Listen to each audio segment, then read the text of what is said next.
To some, this place has turned into my favourite TV show, The Walking Dead.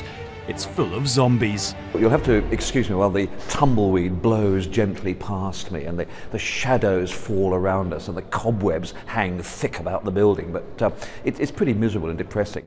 Lots of MPs say there's just not enough to do because there's too little legislation going through the Commons.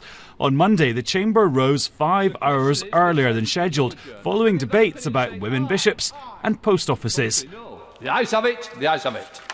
Thanks everybody. What a great night, there we are. And to the delight of the Deputy Speaker.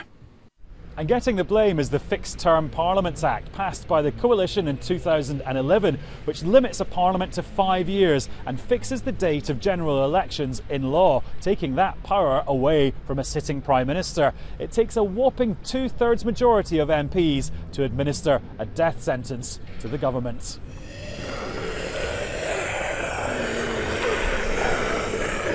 Some say it's consigned us to a super early election campaign, others that it's altered Parliament in a more subtle way.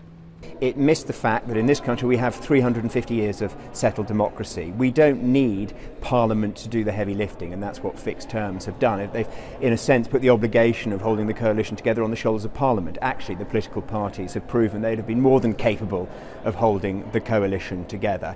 I think it should be quietly strangled and buried at the crossroads with a stake through its heart, surrounded by garlic cloves and holy water sprinkled all over its still foul, twitching corpse. And as you may have gathered, I'm not in favour of fixed-term parliaments. One former Tory minister has even tabled a private member's bill to do that, but it's unlikely to get passed, to the joy of the architects of the original legislation. It wasn't just about this Parliament, and I certainly react rather strongly when I hear people say, oh, it was only a tactic and we can now forget about it. No, it was a significant constitutional reform which ought to stay, because there really is no argument that says that the Prime Minister should have the advantage which the ability to dissolve Parliament at will gives them. And this week, the Prime Minister's spokesman turned zombie killer, pointing to the counter-terrorism, criminal justice and infrastructure bills going through Parliament right now. And at least we know when the election's going to be in 2035.